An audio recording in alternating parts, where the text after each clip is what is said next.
Okay, it's time for our first guest. Let me give you a little introduction. Steve Gavatorta is the president of Steve Gavatorta Group. That's Gavatorta.com, Gavatorta.com. He's also the author of The Reach Out Approach, a communication process for initiating, developing, and leveraging mutually rewarding relationships. Steve is a certified professional behavioral analyst, and he's also a highly sought-after consultant and speaker. He conducts workshops and speaks on the topic of effective communication and all the benefits that go with it, which we're going to get into in just a second.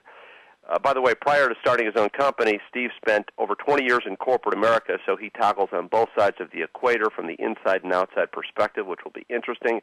He holds a degree in economics from Allegheny College, where he was voted to the school's all-century football team. I want to find out more about that because, you know, I'm a sports nut. But with that, no further ado, Steve Gavatorta, welcome to Smart Behaviors. How are you this morning, sir? I'm well, Joe. How about yourself? Outstanding. So, Steve, tell me right away, and this is fascinating, tell me what a certified professional behavioral analyst is, does, and how you attained that certification. Sure. I do want to go back to one thing, Joe. You need to roll the R's on Gavatorta. That's one correction I need to make on that introduction. Gavatorta. I'm not a good roller. That requires a little speech therapy. Yeah. A certified behavior analyst, basically I am certified to analyze, coach, and train on various behavior styles. It's a behavior assessment.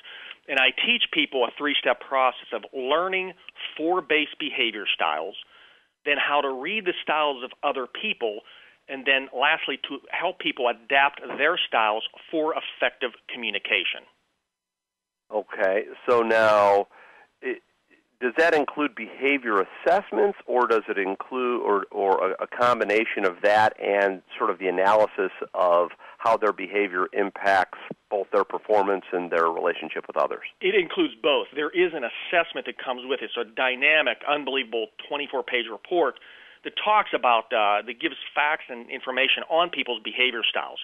But the practical application side is essentially how, by understanding these behaviors, you can help people better communicate, have better relationships, and things of that nature as well, too. I have a little snippet. Tell me what you think of this. And I'm not looking for a high five, although we all do need love, Steve, so do think of me. But sure. I believe that people do not judge us by what we think or what we feel, only by what we say and what we do. What are your thoughts on that? I agree totally. And that ties in, I think, to your topic of trust as well, too. So I think your snippet's spot on.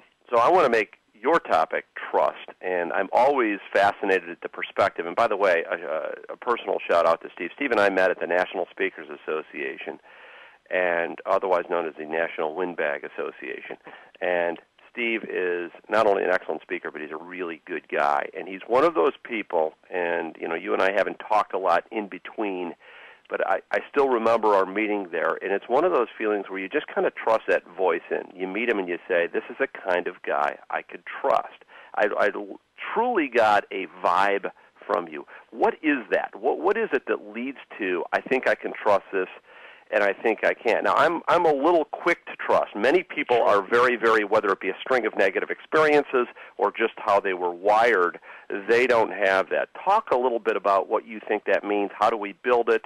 How we connect, how we engage people. Sure. I'll let you take it for a good minute. Sure. First and foremost, I believe trust is the most foundational element of any successful relationship, both personally and professionally.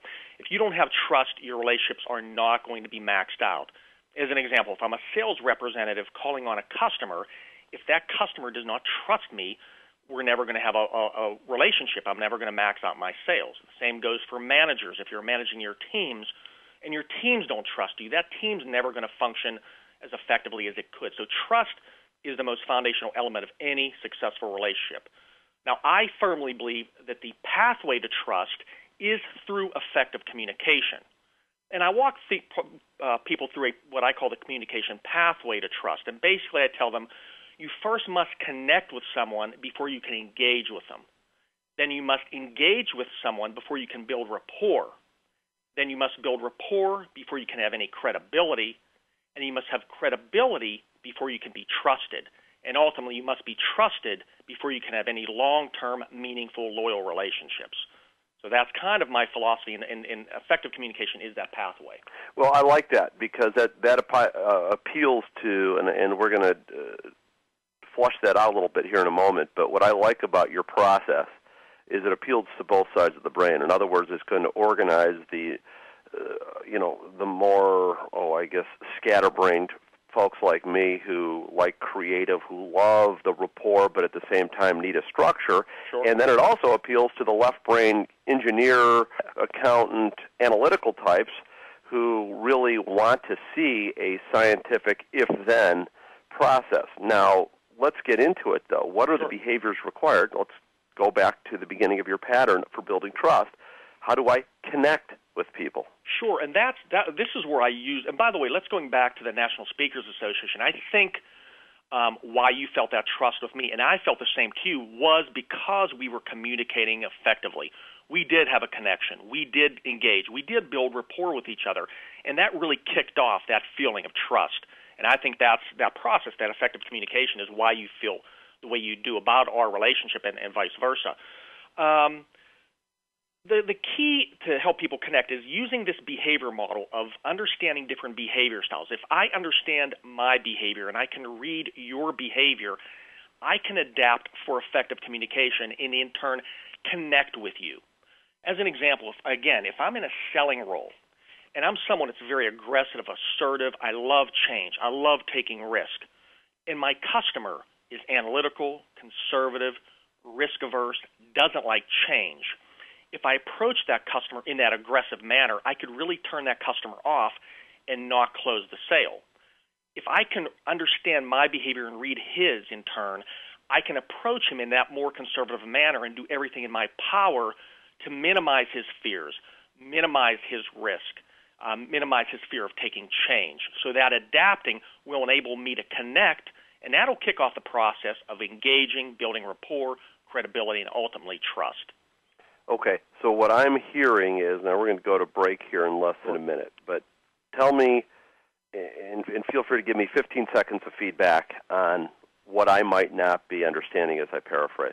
Sure. So, in essence, by reading others and understanding other behavioral styles and understanding other people's personality, whether it be in the workplace or with prospective clients, so let's keep it both with our internal colleagues as well as external prospects, is really it's about connecting, engaging, and I don't want to make this sound cliche, but with yourself. I mean, you really have to understand yourself, and then as you understand yourself, you're more likely to understand others. I mean, doesn't it really begin with self-awareness? Absolutely. That first phase of learn is about learning for base behavior styles, but most importantly, to your point, what is your style? How do you communicate? How are you motivated?